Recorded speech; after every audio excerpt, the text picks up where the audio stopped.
നമുക്ക് ഈ യൂണിവേഴ്സില് law and order ഇല്ലാണ്ട് ജീവിക്കാൻ പറ്റില്ല. പക്ഷെ യഥാർത്ഥത്തിൽ ഈ യൂണിവേഴ്സിന് ഒരു ലോ ഉണ്ടോ, ഒരു ഓർഡർ ഉണ്ടോ? അതാണ് എന്റെ ചോദ്യം. യൂണിവേഴ്സിന് ഒരു സിംഗിൾ ലോയിൽ എല്ലായിടത്തും ഇല്ല. ടൈം ആൻഡ് സ്പേസ് ഡിപ്പെൻഡന്റ് ആണ്. ഒരു ഇക്വേഷൻ കൊണ്ട് ലോകത്തിന്റെ എല്ലാം നമുക്ക് ഉണ്ടാക്കിയെടുക്കാൻ പറ്റില്ല.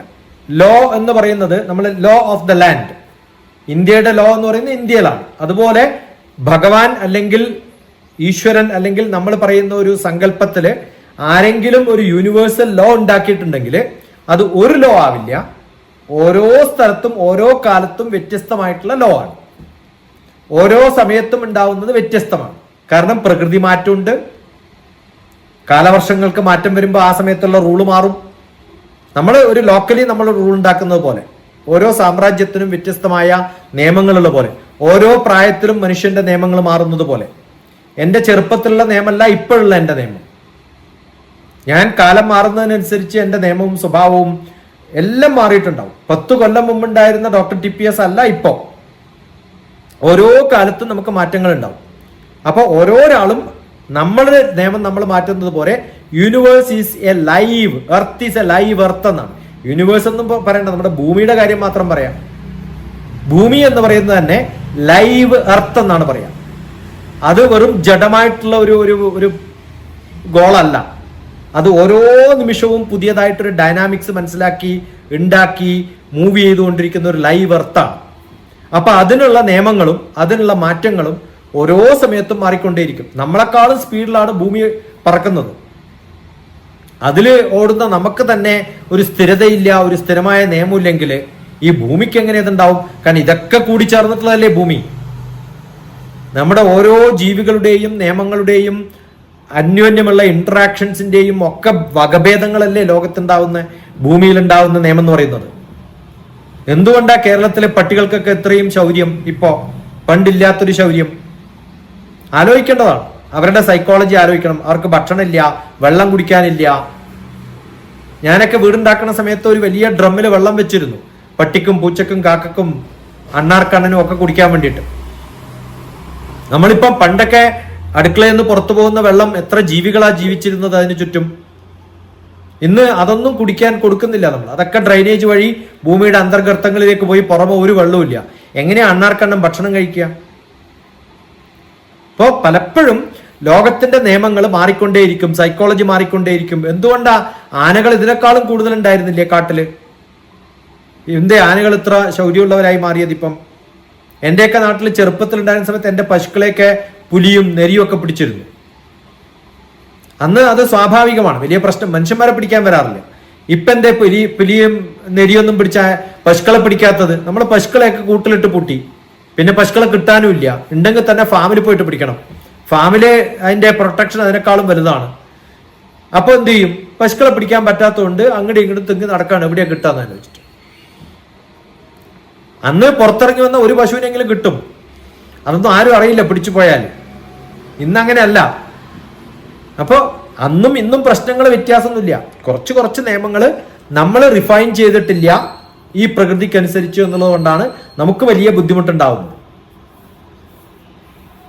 പക്ഷെ ഇത് എല്ലാ ജീവികൾക്കും ബാധകല്ലേ ഈ നിയമം എന്ന് പറയുന്നത്? ഉറുമ്പിന് അതിൻ്റെതായ ഒരു സാമൂഹിക ജീവിതം എല്ലാം നയിക്കുന്നില്ലേ? ഇപ്പൊ എല്ലാം അതൊന്നും ആരും പഠിപ്പിച്ചിട്ടില്ലല്ലോ. ഇപ്പൊ മനുഷ്യൻ മാത്രല്ലേ നമ്മള് അച്ഛനും അമ്മയും അങ്ങനെയല്ല. എനിക്ക് തോന്നുന്നത് അങ്ങനെ എല്ലാ ജീവികൾക്കും അതിന്റേതായ നിയമമുള്ളതുകൊണ്ടാണല്ലോ ഇതിങ്ങനെ മുന്നോട്ട് പോകുന്നത്. അല്ല, നമ്മളെക്കാളും കൂടുതൽ ഒരു ഉറുമ്പൊക്കെ ചെറിയ സ്ട്രീം കടക്കാൻ വേണ്ടി അതിന്റെ പാലുണ്ടാക്കുന്നത് കാണണം. എന്ത് രസകരമായിട്ട് ഉണ്ടാക്കാൻ കഴിയും. കുറെ ഇലകൾ പറിച്ചു കൊണ്ടുവന്ന് അത് തമ്മിൽ സ്റ്റിച്ച് ചെയ്ത് അത് തമ്മിൽ ഒട്ടിച്ച് അതിന്റെ മുകളിൽ കയറി അടുത്ത ഇല അതിന്റെ മുകളിൽ കൊണ്ടുവച്ച് ഓരോ ചെറിയ ഞാൻ അന്ന് എപ്പോഴോ കാണിച്ചില്ല, ഒരു ഫാമിലി ചെറിയ സ്ട്രിങ് ഒരു വള്ളി കയറാൻ വേണ്ടിയിട്ട് ബുദ്ധിമുട്ടുന്നത് ആലോചിച്ച് നോക്കിയാല് നമ്മൾ ഈ എന്തൊക്കെ ഇത്തരം പ്രകൃതികളില് ഓരോ ജീവിക്കും ഇത്തരം ചിന്തിക്കാനുള്ള കഴിവുണ്ടാക്കി കൊടുത്തിരിക്കുന്ന ഒരു ഭഗവാൻ, ഈശ്വരൻ, ബ്രഹ്മാവ്, ശക്തി, പടച്ചോൻ എന്നൊക്കെ പറയുന്ന ഒരു ശക്തി ഉണ്ടെങ്കിൽ ഇതൊക്കെ പ്രോഗ്രാം ചെയ്തിട്ടുണ്ടാവില്ലേ അങ്ങേര്? ഇപ്പൊ നമ്മൾ അതിനെ കുറിച്ച് വലിയ വേവലാതിപ്പെടേണ്ട കാര്യമൊന്നുമില്ല. ഇതൊക്കെ അതിന്റെ ഭാഗമാണ്. ഇത് നമുക്ക് മനസ്സിലാവാത്ത കോഡിഫൈഡ് ആയിട്ടുള്ള ഒരു ലാംഗ്വേജ് ആണ്. അതുകൊണ്ട് നമ്മൾ മനസ്സിലാക്കി വരുമ്പോഴത്തേക്കും നമ്മുടെ കാലം കഴിഞ്ഞിട്ടുണ്ടാവും. അടുത്ത ജനറേഷൻസ് ചിലപ്പോൾ ഇത് കടന്നു കിട്ടും. അത്രയൊക്കെ ഉള്ളൂ. എന്താണ് ആലോചിച്ച് നോക്കരുതോ? കോവിഡ് ആദ്യകാലത്ത് വന്ന സമയത്ത് പ്ലേറ്റ് കൊട്ടിയവരാ നമ്മള് മണ്ടന്മാര് കുറെ പേര്. എന്തൊക്കെ മണ്ടത്തര ചെയ്തെന്ന് ആലോചിച്ച് നോക്കൂ. ഒരു ഒരു ഒരു രാജ്യം ഭരിക്കുന്ന ഒരു ഭരണാധിപൻ എല്ലാരെ കൊണ്ടും പ്ലേറ്റ് കൊട്ടിച്ചത് ആലോചിച്ച് നോക്കാം കോവിഡ് വരുന്നിട്ട്. എന്നിട്ട് ഇന്നിപ്പോ കോവിഡ് വന്നതും പോയതും പോലും ആരും അറിയുന്നില്ല. എത്രയോ പേര് മരിക്കുന്നു, ആരും അറിയുന്നില്ലല്ലോ.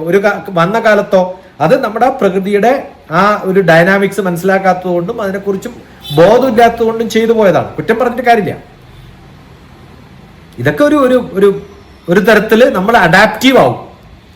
ഈ സിസ്റ്റത്തിനൊക്കെ ഒരു പ്രോഗ്രാമിംഗ് ഉണ്ട്, ഒരു യന്ത്രം എങ്ങനെ പ്രവർത്തിക്കണം എന്നൊക്കെ പറഞ്ഞിട്ട് നമ്മൾ അതിൽ നിന്ന് കുറച്ച് റെയിലിന് പുറത്തു വരുമ്പോഴത്തേക്കും വെപ്രാളപ്പെടുന്നു എന്ന് മാത്രം. അത് അതിന്റെ ഭാഗമാവും. അത് വരും പോവും, അതൊക്കെ ഇങ്ങനെ ഉണ്ടാവും. നമസ്കാരം. ഒരു അഡിക്ഷൻ ആകാനുള്ള പോസിബിലിറ്റി ഉണ്ട്.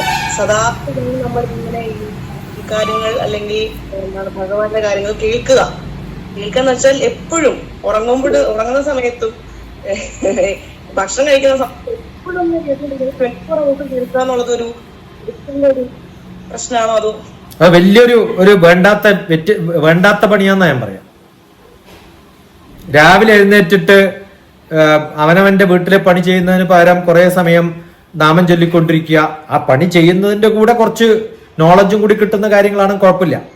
അതുപോലെ രാവിലെ എണീറ്റ് രാമ രാമ രാമ രാമ രാമ, ജനിച്ച LKG മുതൽ രാമരാമ ചൊല്ലുന്നു, ചാവുന്ന PG വരെ രാമരാമ തന്നെ.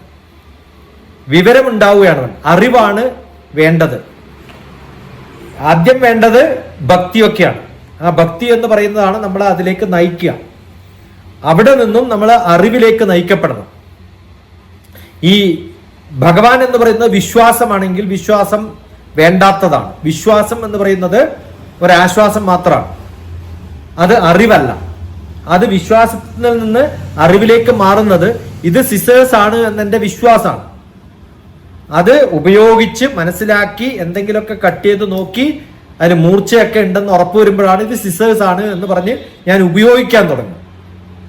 അല്ലെങ്കിൽ കാണാൻ സിസർ പോലെ ഉണ്ടെന്നേ പറയാൻ പറ്റൂ, അല്ലേ?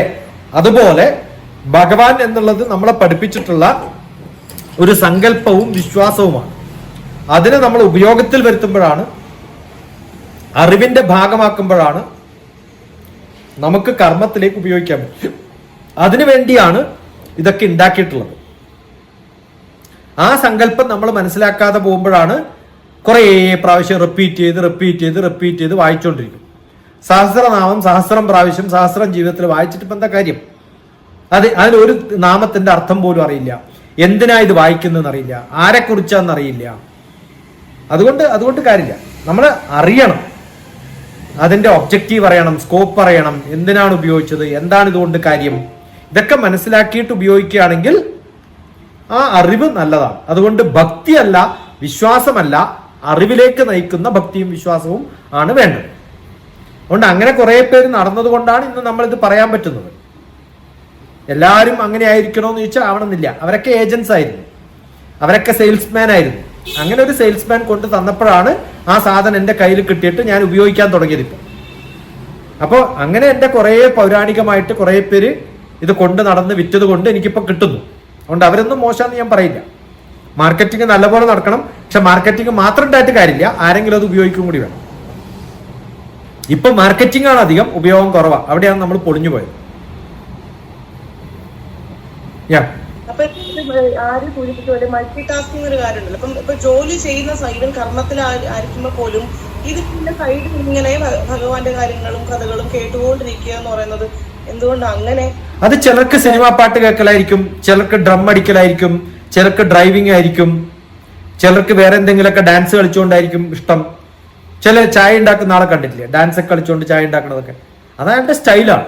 അതുപോലൊരു സ്റ്റൈലാണ് ഭക്തി എന്ന് പറയുന്നത്. അല്ലാണ്ട് വലിയ വ്യത്യാസമൊന്നുമില്ല. പക്ഷെ ഇതിന് ഏറ്റവും വലിയ കുഴപ്പം എന്താ വെച്ചാൽ ഇതൊക്കെ വെച്ചിട്ട് നമ്മൾ ഓരോ സ്ഥലത്തേക്ക് ചാടി ഓടി പോകാൻ വേണ്ടിയിട്ട് സമയം കണ്ടെത്തും. പക്ഷെ ആവശ്യമുള്ളൊരു കാര്യത്തിന് സമയം കണ്ടെത്തില്ല. അതിനുവേണ്ടി കാശ് മുടക്കും, പക്ഷെ ആവശ്യമുള്ള കാര്യങ്ങൾക്ക് കാശ് മുടക്കില്ല. അറിവുണ്ടാക്കാൻ കാശ് മുടക്കില്ല, പക്ഷെ അതേ സമയത്ത് എവിടെയെങ്കിലൊക്കെ പോയിട്ട് ഹുണ്ടിയിൽ കാശിടും. ഇതൊക്കെ വ്യത്യാസമുണ്ട്. അപ്പൊ നമുക്ക് എൻജോയ്മെന്റ് കറക്റ്റ് ആണ്. അപ്പൊ സിനിമ പാട്ട് കേൾക്കുന്നത് നല്ലതാണ്, ചിലർക്ക് അതാണ് ഇഷ്ടം. അല്ലേ? അങ്ങനെ എല്ലാ കലകളിലും എല്ലാ ആഗ്രഹങ്ങളിലും മായയിലും പെട്ടതുപോലെ ഈ മായയിലും പെടുന്നു എന്ന് മാത്രം. പക്ഷെ അതിനെ അറിവാക്കി മാറ്റുമ്പോൾ അതിൽ നിന്ന് മെസ്സേജ് കിട്ടി, എനിക്ക് ചില കാര്യങ്ങളൊക്കെ എൻ്റെ ജീവിതത്തിൽ അതിന് ചിട്ടയുണ്ടാക്കാൻ പറ്റി, ധാർമ്മികമായിട്ട് നടക്കാൻ പറ്റുന്ന ചില അറിവുകളൊക്കെ ആണെങ്കിൽ അത് ഗ്രേറ്റ്. അത് ഉണ്ടാക്കിയെടുക്കുകയാണ് വേണ്ടത്. ഭഗവാനാണ്. എന്ത് ചെയ്യുമ്പോഴും ഭഗവാന്റെ ആ ഒരു രൂപം നമുക്ക് വേണം. പക്ഷെ എല്ലാം ഭഗവാൻ ചെയ്തു തരും അല്ലെങ്കിൽ അങ്ങനെ ഒരു കോൺസെപ്റ്റ് എന്ന് പറയുന്നതും ഈ ഒരു എപ്പോഴും കേട്ടുകൊണ്ട് കാര്യമില്ലല്ലോ. അത് രണ്ടും രണ്ടല്ലേ? അല്ല, ഇപ്പൊ എന്റെ എല്ലാ കഴിവുകളും, എന്റെ കാണാനുള്ള സ്ട്രക്ചർ, എന്റെ സ്റ്റൈല് എന്റെ അച്ഛനും അമ്മയും എനിക്ക് തന്നതാണെന്ന് എൻ്റെ ഒരു വിശ്വാസം. അപ്പൊ അച്ഛനും അമ്മയുമാണ് എന്റെ ഭഗവാൻ, അവരാണ് എനിക്കെല്ലാം തന്നത് എന്ന് ഞാൻ പറഞ്ഞുകൊണ്ടേയിരിക്കുന്നു. അതിൽ മാത്രം പോരല്ലോ, എനിക്ക് ചുറ്റും കുറേ കാര്യങ്ങൾ എനിക്ക് വേണ്ടിയിട്ട് സപ്പോർട്ട് ചെയ്യുന്ന സിസ്റ്റം ഉണ്ടല്ലോ. അതൊക്കെ ആരാ തന്നതെന്ന് ചോദിക്കുമ്പോൾ ഞാൻ ആര് പറയും? അത് തന്നത് ഭഗവാനാണെന്ന് ഞാൻ പറയുന്നു. ആ ഭഗവാനെ ഞാൻ അച്ഛനെയും അമ്മയെയും ഓർക്കുന്നത് പോലെ ഈ തന്നിരിക്കുന്ന ഒരു ശക്തി, ഒരു സ്വരൂപമുണ്ടെങ്കിൽ ആ സ്വരൂപത്തെ ഞാൻ നല്ല പോലെ പുകഴ്ത്തുന്നു. ആ പുകഴ്ത്തുന്നതാണ് പലപ്പോഴും പറയുന്ന ഈ പാട്ടുകളും ശ്ലോകങ്ങളും ഒക്കെ. എന്തുകൊണ്ടാണ് ഞാൻ ദേവിയുടെ സഹസ്രനാമം വിളിക്കുന്നത്? എൻ്റെ മക്കളെ എനിക്ക് ഇഷ്ടം വരുമ്പോൾ, എൻ്റെ ഇഷ്ടമുള്ള ഒരാളെ ഞാൻ പല വ്യത്യസ്ത പേരുകളിൽ വിളിക്കുമ്പോൾ, ചക്കരെ, പൊന്നെ, തങ്കം, മുത്തേ എന്നൊക്കെ വിളിക്കുമ്പോൾ, അതുപോലെ ഭഗവതിയെ ഞാൻ വിളിക്കുന്ന 1000 പേരുകളാണ് സഹസ്രനാമം. അത് എനിക്ക് ഇഷ്ടം തോന്നുമ്പോൾ ഞാൻ വിളിക്കുന്നു എന്ന് മാത്രം. പക്ഷെ അത് അറിഞ്ഞിട്ട് വേണം, ഇഷ്ടം തോന്നിയിട്ട് വേണം വിളിക്കാൻ. അത് ആരോ വിളിക്കുന്നത് കേട്ടിട്ട് ഞാനും വിളിച്ചാൽ എന്ത് പറ്റും? വളരെ ആർട്ടിഫിഷ്യലായിട്ട് മാറും. ആ ആർട്ടിഫിഷ്യലായിട്ട് ചെയ്യുന്നവരോടെ എനിക്ക് വിരോധമുള്ളൂ. അത് സ്വാഭാവികമായിട്ട് വരികയാണെങ്കിൽ, അത് പഠിച്ചിട്ട് വരികയാണെങ്കിൽ കുഴപ്പമില്ല. അത്രേ ഉള്ളൂ. ഓരോരാളുടെ ഇഷ്ടം. നമുക്ക് എന്താ പറയാൻ പറ്റുക? എനിക്ക് ഇഷ്ടം പോലെ ടൈം ഉണ്ട്, വേറെ പണിയൊന്നുമില്ല. ഞാൻ രാവിലെ 3 മണിക്ക് എഴുന്നേക്കും, എന്നിട്ട് 2 മണിക്കൂർ മെഡിറ്റേറ്റ് ചെയ്യും. അപ്പൊ ഈ ഉറങ്ങിയതൊക്കെ എന്തിനായിരുന്നു? അതാണ് മെഡിറ്റേഷൻ. ഏറ്റവും നല്ല മെഡിറ്റേഷൻ എന്ന് പറയുന്നത് ഡീപ്പ് സ്ലീപ്പാണ്. എൻ്റെ ഇന്ദ്രിയങ്ങളൊക്കെ അടച്ച് ഒന്നും വർക്ക് ചെയ്യാതെ ഇരിക്കുന്ന ഒരു അവസ്ഥയാണ് എൻ്റെ ഡീപ്പ് സ്ലീപ്പ്. അത് 3 മണിക്ക് എഴുന്നേറ്റിട്ട് പിന്നെ 2 മണിക്കൂർ മെഡിറ്റേറ്റ് ചെയ്തിട്ട് ഉച്ചയാവുമ്പോൾ ഉറക്കം തൂക്കി 3 മണി മുതൽ 5 മണി വരെ കിടന്നുറങ്ങും.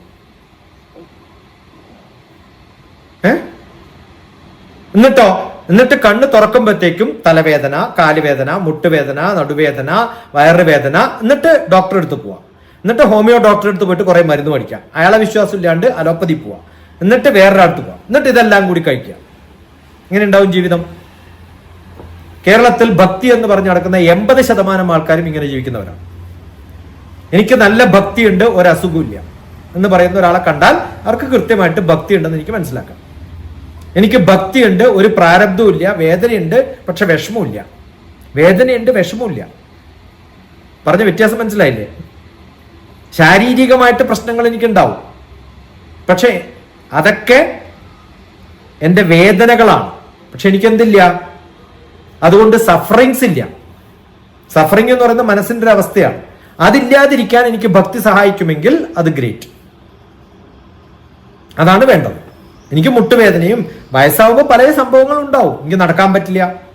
ശരി, നടക്കാൻ പറ്റില്ല, പിന്നെ എന്തിനാ ഭഗവാന്റെ അടുത്ത് പോണത്? ഭഗവാൻ ഒരിക്കലും പറഞ്ഞിട്ടില്ല കാല് മുട്ടുവേദനയുള്ള ആള് പിന്നെ മലമുകളിൽ കയറണം. ആരോഗ്യമുള്ളപ്പോഴേ കയറണമെന്നേ പറഞ്ഞിട്ടുള്ളൂ. ഓരോരോ വയ്യായികൾ വരുമ്പോഴും നമ്മൾക്ക് എങ്ങനെയൊക്കെ പെരുമാറണമെന്ന് കൃത്യമായിട്ട് നമ്മൾ അറിഞ്ഞാൽ മതി.